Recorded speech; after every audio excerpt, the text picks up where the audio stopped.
అందరికీ నమస్కారం. ఒక జనసేన కార్యకర్తగా కాదు, ఒక ప్రభుత్వానికి సంబంధించిన ఎమ్మెల్సీగా కాదు, లేకపోతే ఒక కుటుంబానికి సంబంధించినటువంటి వ్యక్తిగా కాదు, ఒక సినిమా మనిషిగా కాదు, ఒక మామూలు హ్యూమన్ బీయింగ్గా నేను ఈ మాట మాట్లాడుతున్నాను. దీంట్లో ఎవరికైనా సరే వివాదాస్పదం చేయాలనుకుంటే అది మీ వ్యక్తిగత ఇష్టం. కానీ ఒక విషయం మాత్రం మీతో స్పష్టంగా చెప్పాలనుకుంటుంది ఏంటంటే, ఈ మధ్యకాలంలో ఆడపిల్లల వస్త్రధారణ మీద చాలామంది కామెంట్స్ చేస్తున్నారు. ఓపెన్గా మాట్లాడాలంటే ఈ మధ్యకాలంలో శివాజీ మాట్లాడాడు. Shivaji is not my target.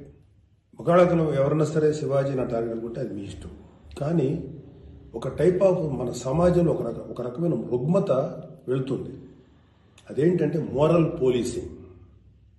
It's called moral policing. ఎంత మిత్తులో బతుకుతున్నారంటే సామాన్య జనం చాలామంది ఈ మేల్ చావనిస్టిక్ సొసైటీ, మగ అహంకారంతో ఉన్నటువంటి మన సమాజం, ఆడపిల్ల ఎలా ఉండాలి, ఆడపిల్ల వస్త్రధారణ ఎలా ఉండాలి, ఆడపిల్లలు ఎలా మాట్లాడాలి, ఆడపిల్లలు ఏం మాట్లాడాలి, ఏమి మాట్లాడకూడదు, దీని మీద ప్రతి ఒక్కడు, అతను పండితుడు కానించి పామరుడు దాకా ప్రతి ఒక్కడు ఆడపిల్ల ఎలా ఉండాలో మాట్లాడతారు. ఫస్ట్ పాయింట్, దీన్ని మోరల్ పోలీసింగ్ అంటారు. ఇది ఎగెనెస్ట్ కాన్స్టిట్యూషన్. ఒక ఆడపిల్ల ఇలాంటి వస్త్రధారణ చేసుకోకూడదు, ఒక ఆడపిల్ల ఇలాంటి వస్త్రధారణ చేసుకోవాలి అని చెప్పడానికి మీకేం హక్కు ఉంది? ఏ రైట్ ఉంది మీకు? అంటే మగవాడు కాబట్టి ఎవరి గురించి ఏదైనా స్వేచ్ఛగా మాట్లాడతారా? దురదృష్టం ఏంటంటే ఇలా మాట్లాడే మగవాళ్ళకు కూడా ఆడవాళ్ళ నుంచి ఒక రకమైన మద్దతు లభిస్తుంది.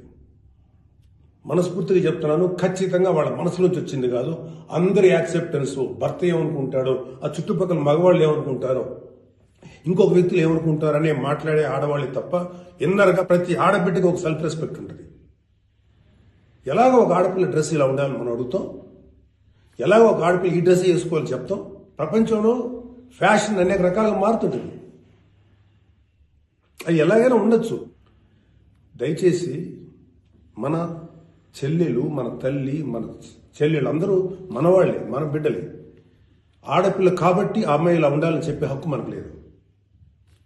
నేను ఇవాళ మీ అందరి ముందు ఒకప్పుడు నేను కూడా అలాంటి ఇన్ఫ్లుయెన్స్లో ఉండి తర్వాత రియలైజ్ తప్పు కదా, నాకేం హక్కు ఉంది, ఒక ఆడబిడ్డ ఇలా ఉండాలి అని చెప్పే హక్కు నాకేముందని చెప్పి నేను మార్చుకొని నేను అటువైపు వెళ్తే నాకు ఇంకొక రకమైన ప్రపంచం కనపడింది. అరే వాళ్ళు ఏం తప్పు చేశారయ్యా, వాళ్ళు ఏం తప్పులు చేశారని చెప్పి వాళ్ళని అడ్డగోలుగా మీద పడిపోతున్నాం.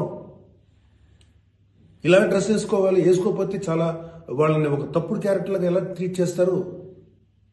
సరే, ఒక విషయం చెప్తున్నాను.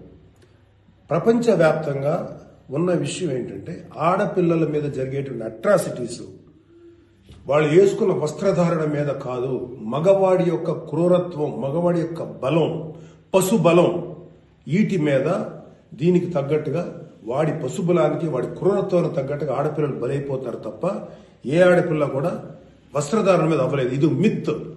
మీరు కావాలంటే ఏ ఛానల్ అని చూడండి, ఏ యూట్యూబ్లను కొట్టండి, లేకపోతే ఏ గూగుల్లోనే వెతకండి, చరిత్ర చూసుకోండి. ప్రతివాడు స్టేజ్ ఎక్కేసి ఆడపిల్ల ఇలా ఉండాలి, అలా ఉండాలి, మీరు అప్పుడు చెప్పడానికి ఆడపిల్ల ఇలా ఉండాలని బతకనేయండి. ఏ మగవాడితో సమానంగా బతికే హక్కు లేదా ఆడపిల్లలకి? ఏ వాళ్ళకి నచ్చిన డ్రెస్ వేసుకునే హక్కు లేదా? సెక్యూరిటీ అనేది ప్రతి ఒక్కరి హక్కు, ప్రతి ఒక్కరి ఇవ్వదు, ఆడ కానీ మగ కానీ. అయితే ఎస్పెషల్లీ ఆడపిల్లలు రక్షించాల్సినటువంటి వ్యవస్థలు, ఆడపిల్లలు రక్షించాల్సినటువంటి పరిస్థితులు లేవు. అంటే మోస్ట్ ఇన్సెక్యూర్డ్ ప్రపంచంలోనే ఇంకా మనం ఉన్నాం. నా యొక్క కన్సర్న్ ఏంటంటే, మీరు ఎలాగైనా ఉండండి అమ్మా, ఎంత స్వేచ్ఛగానే ఉండండి, ఎలాంటి వస్త్రధారణను చేసుకోండి. కానీ మీరు అది సెలబ్రిటీ అవనండి, సినిమా యాక్టర్స్ అవనండి, పాలిటిక్స్లో ఉన్నటువంటి ఫిమేల్ అవనండి, చిన్నపిల్లలు అవనండి, పెద్దవాళ్ళు అవనండి, మీరు బయటికి వెళ్ళేటప్పుడు, మీరు వెళ్లాల్సినప్పుడు ప్రాపర్ రక్షణ వ్యవస్థను ఏర్పాటు చేసుకోండి. వ్యక్తిగతంగా మిమ్మల్ని మీరు రక్షించుకునేటువంటి వ్యవస్థను ఏర్పాటు చేసుకోండి. మీరు అవసరమైతే ఒక ఆత్మరక్షణ సంబంధించినటువంటి విద్యలను నేర్చుకోండి, లేదా ప్రాపర్ ప్రొటెక్షన్ అంటే ఒక సెక్యూరిటీ పెట్టుకుని ముందుకెళ్ళండి. మన దురదృష్టం, మన కర్మ ఏంటంటే ఇంకా మేల్ చావనిస్టిక్ పిగ్స్ ఉన్నటువంటి మన సమాజం ఇది.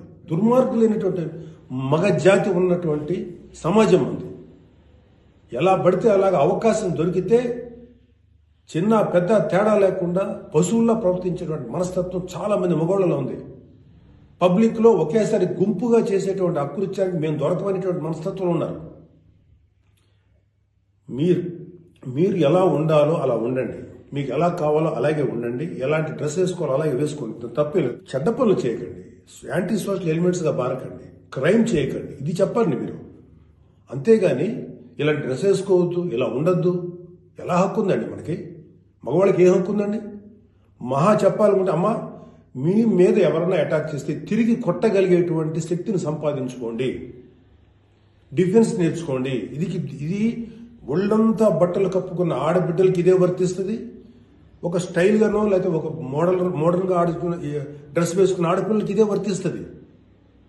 దీనికి మగవాడి యొక్క చండాలమైనటువంటి మనస్తత్వం చాలా, అంటే నాట్ ఆల్ మేల్, సపోజ్ కొంతమంది క్రూయల్, ఒక ఆడదాన్ని విలాస వస్తువు చూసే ప్రతి మగ వెధవతి చెప్తున్నాం, వాళ్ళకి ఏనా ఒకటే, ఒళ్ళు నిండా బట్టలు కప్పుకున్నా ఒకటే, మోడర్న్గా స్టైల్గా బట్టలు వేసుకున్న ఆడది ఒకటే. వాళ్ళు కొంతమంది గురించి ఆడపిల్ల ఇలా ఉండాలి అలా ఉండాలి చెప్పడానికి ఏంటి? మీరు ఒక్కసారి వడ్డాది పాపయ్య గారి బొమ్మలు చూసారా? మన అజంతా శిల్పాలు చూసారా? చాలా స్టైలిష్గా మోడర్న్గా ఉంటాయి. అంటే ఆడదానికి వస్త్రాలంకరణ అనేది ఆయా సమాజాల యొక్క కల్చర్ని బట్టి మారుతుంటుంది. ప్యాంటు షర్ట్ వేసుకుంటే తప్ప, చుడిదార్ వేసుకుంటే తప్ప, లేకపోతే మోడర్న్గా మిడ్డీ వేసుకుంటే తప్ప, ఇది వాళ్ళ తప్పు కాదు. వాళ్ళకి సరిగ్గా రక్షణ కల్పించలేకపోవటం, రాజ్యాంగమైనటువంటి మన ప్రభుత్వ వ్యవహారం వాళ్ళకి సరిగ్గా రక్షణ కల్పించకపోవటం ప్రభుత్వ వైఫల్యం అవుతుంది. దాన్ని ఎంకరేజ్ చేసి దాన్ని అడ్డుగా తీసుకొని ప్రభుత్వం యొక్క వైఫల్యాన్ని అడ్డుగా పెట్టుకొని దాన్ని చెల్లరిగిపోయే దుష్కర మూకల యొక్క పని తప్ప ఆడపిల్లల తప్పు కాదు. ఆడపిల్లలు వేసుకునే డ్రెస్సు వల్ల ఆడపిల్లల మీద అత్యాచారం జరుగుతుందని మీరు మీ పనికి మాలిన కామెంట్లను సపోర్ట్ చేసుకుంటూ మాట్లాడే మాట ఇది. మారిపోతుంది సమాజం. ఏఐలోకి వచ్చాం మనం, ఆర్టిఫిషియల్ ఇంటెలిజెన్స్లోకి వచ్చాం. ఇంకా ఆడపిల్ల ఇలాగ ఉండాలని చెప్పి మనస్తత్వం ఉన్న మగవాళ్ళని ఖండించండి. ఇన్ని కబుర్లు చెప్తున్నారు. నేను ఒకసారి లాంగ్ బ్యాక్ చెప్పాను, ముగ్గురు మహానుభావులు మాట్లాడిన మాటలు చెప్పాను. వాళ్ళు ఇలాగే కామెంట్ చేశారు. అప్పుడు వాళ్ళకి ఆన్సర్ చెప్పాను.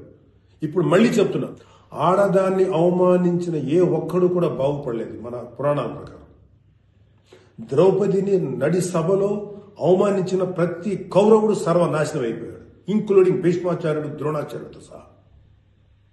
ఇప్పుడు నేను మాట్లాడినాక నాకు 100 కామెంట్లు పెడతారు మీరు, నాకు తెలుసు. అయినా నేను నా వాయిస్ ఓపెన్ చేయకపోతే తప్పు చేసినాను అవుతాను. చాలా మంది ఆడబిడ్డలు వాళ్ళు ఎన్ని బాధలు పడి ఎంత చేసి ఇలా ముందుకు వస్తున్నారు. వాళ్ళకున్న వ్యక్తిగత సమస్యలు ఉంటాయి. ఒక ఆడపిల్లకి సంబంధించినటువంటి ఎన్నో రకాల ఇష్యూస్ ఉంటాయి. అటన్నింటినీ కాదనుకుని సమాజం గురించి బతుకుతున్నారు. ఐఏఎస్లు అవుతున్నారు, ఐపీఎస్లు అవుతున్నారు, లేకపోతే పెద్ద పెద్ద పొజిషన్స్లో ఉన్నారు, సినిమా ఇండస్ట్రీలో ఉన్నారు, లేకపోతే క్రియేటివ్ ఇండస్ట్రీలో ఉన్నారు, పెద్ద పెద్ద వ్యాపార సంస్థలో ఉన్నారు. ఆడదాన్ని గౌరవించిన ప్రతి ఒక్కరు గొప్పోడయ్యాడు. గొప్ప గురించి కూడా మాట్లాడు. రెస్పెక్ట్ ఇవ్వండి అయ్యా మా తోటి ఆడపిల్లలకి. మహా అయితే మీరేం చెప్పాలి ఆడపిల్లలకి? అమ్మ మిమ్మల్ని మీరు ప్రొటెక్ట్ చేసుకునేటువంటి స్థితిలో ఉండండి, మిమ్మల్ని మీరు రక్షించుకోండి, లేదా రక్షణగా మనుషులను తీసుకెళ్ళండి, ఏదో ఒకటి చేయండి. కాకపోతే ఏంటంటే మీకు ఇంత చుట్టుపక్కల ఇంత కరుడు గట్టినటువంటి దుర్మార్గమైన కామాంధులైనటువంటి సమాజంలో కొంతమంది ఉన్నప్పుడు వాళ్ళని మిమ్మల్ని మీరు రక్షించకుండా ఏర్పాటు చేసుకోండి. మీకు ఒక తమ్ముడుగానో, ఒక అన్నగానో, ఒక తండ్రిగానో, ఒక సోదరుడుగానో ఇది నా రిక్వెస్ట్ తప్ప మీరు ఇలా ఉండాలని మాత్రం చెప్పటం పెద్ద క్రైమ్. ఆడపిల్లలు ఉండాలని చెప్పేది పెద్ద క్రైమ్, వెరీ బిగ్ మిస్టేక్. ఇది ఇలాంటి దాన్ని మాట్లాడినందుకు ఒక వ్యక్తి యొక్క వ్యక్తిత్వం పక్కన పెడితే ఇలాంటి మాట్లాడినందుకు ఈ మాటలు సపోర్ట్ చేసేటువంటి స్త్రీల గురించి నాకు బాధ అనిపిస్తుంది. ఇలా మాట్లాడతారా? మీ తోటి ఆడపిల్లను ఒకడెవడో అంటే వాడికి సపోర్ట్ చేస్తారా మీరు? అలాంటి దుర్మార్గమైనటువంటి ఆలోచన సపోర్ట్ చేస్తారా? కమాన్, మా బయటకు వచ్చి ఓపెన్ చేయండి, మీ మౌత్, మీ వాయిస్ ఓపెన్ చేయండి, ఫైట్.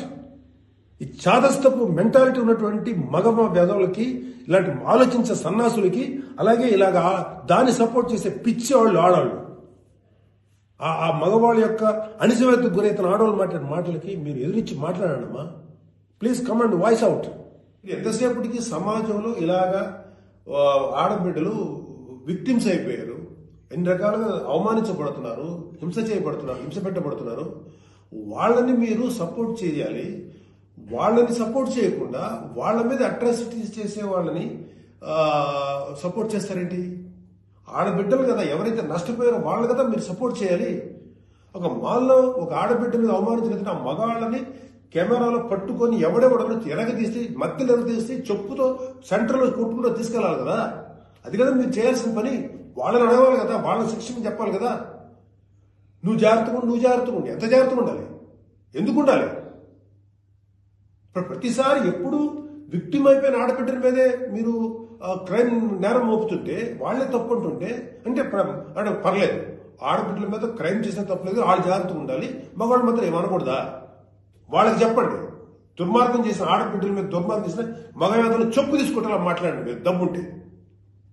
అంతేగాని ఎవరైతే నష్టపోయారో వాళ్ళను అనకండి. ఆ స్థానంలో మన బిడ్డలుంటే ఎంత బాధపడతామో అది ఆలోచించండి. ఈ మోరల్ పోలీసింగ్ నుంచి మీరు బయటపడేదాకా మీరు మనుషులు కాదు. Moral policing is a bloody nasty thing. ప్రపంచం అంతా ఆడబిడ్డలంతా సఫర్ అవుతుంది మోరల్ పోలీసింగ్. ఈ మోరల్ పోలీసింగ్ ఎక్కువ ఆడపిల్లల మీదే రుద్దపడుతుంది. ప్రపంచవ్యాప్తంగా ఆడపిల్లల మీద రుద్దపడుతుంది. ఎవరైతే సమాజంలో గొప్పగా మాట్లాడుకున్న వ్యక్తులు ఉన్నారో వాళ్ళకి చెప్పండి. వాళ్ళందరూ వచ్చి మాట్లాడాల్సిన అవసరం ఉంది. ఎంతకాలం ఆడపిల్లల మీద ఈ అణిచివేత మీరు అవలంబిస్తారు? ఎంతకాలం వాళ్ళు అణిచివేస్తారు? అలా అని చెప్పి సాంప్రదాయాలు వదలమని చెప్పలా. మీరు సాంప్రదాయాలు ఫాలో అవ్వండి, రిచువల్స్ ఫాలో అవ్వండి, మీ గౌరవనీయమైన మీ మతాల్ని ఫాలో అవ్వండి. కానీ స్వేచ్ఛ, డ్రెస్ అనేది ఒక వ్యక్తిగత స్వేచ్ఛ. ఒక ఆడపిల్ల ఎలా కనపడాలి, అందంగా కనపడాలి అనుకోవటం తప్పులేదు. అది అమ్మాయి యొక్క వ్యక్తిగత విషయం. అమ్మాయి మితిమీరి ప్రవర్తిస్తే లా అండ్ ఆర్డర్ ఉంది, లా అండ్ ఆర్డర్ చూసుకుంటుంది. అలాంటి ఆడపిల్లలకి రక్షణ కల్పించడంలో విఫలమైనటువంటి రక్షణ వ్యవస్థ ఏమో తప్పు అవుతుందేమో, కానీ ఆడపిల్లలు తప్పు కాదు. ఆడబిడ్డలకి నాలాంటి వాళ్ళు కొంతమంది ఉన్నాం, ఇంకా చాలా మంది ఉన్నాం. అదే చెప్తున్నాను, మీకోసం మేము ముందుకు వస్తాం, మాట్లాడతాం. యాక్చువల్గా నాకు ఎవరు మాట్లాడతారు ఏదో, నేను మాట్లాడాల్సిన టైం ఇది. This is my responsibility towards women. ప్రతి తల్లి, ప్రతి బిడ్డ ఆడది లేకపోతే మగాడు లేడు కదా. ఎలాగ మనం ఒక ఆడపిల్లను అవమానిస్తాం? ఒక ఆడపిల్లను అవమానించినప్పుడు నా తల్లి గుర్తురాదా, నా చెల్లి గుర్తురాదా, నా బిడ్డ గుర్తుకురారా? ఇదే చెప్తున్నాను. ఇలాగ ఎవడైతే సమాజంలో ఆడపిల్లలు ఇలా ఉండాలని చెప్పారో వాళ్ళకి చెప్పు తీసుకొట్టేలాగా మీరు సమాధానం చెప్పకపోతే, ఇప్పటికైనా మీరు వాయిస్ అవుట్ చేయకపోతే మిమ్మల్ని మీరే నష్టపరుచున్నట్టమ్మా. ఇవాళ నేను వచ్చి మాట్లాడుతున్నా కదా, ఒక మీ తోటి తండ్రి అనుకోండి, తమ్ముడు అనుకోండి, అన్న అనుకోండి, ఏదో అనుకున్నాను మాట్లాడుతున్నాను. మీరు ఇప్పటికైనా మీరు బయటకు వచ్చి మాట్లాడండి. ఖచ్చితంగా ఇవాళ నాకు I have to appreciate women commission. వాళ్ళు ఫైట్ చేస్తారు, అడుగుతున్నారు. అలాగే కొంతమంది ఆడపిల్లలు అడుగుతున్నారు. అడిగే వాళ్ళని తప్పంటారండి. Non sense. ఫైట్ చేయండి అమ్మా. మాలాంటి వాళ్ళు మీకు ఎప్పుడు సపోర్టే ఉంటాం. Please fight against this inhumanity. ఈ దమనకాండకు వాళ్ళకి దుర్మార్గం ఆలోచనకు మీరు ఫైట్ చేయండి అమ్మా. But come out, voice out please తల్లి. నమస్కారం.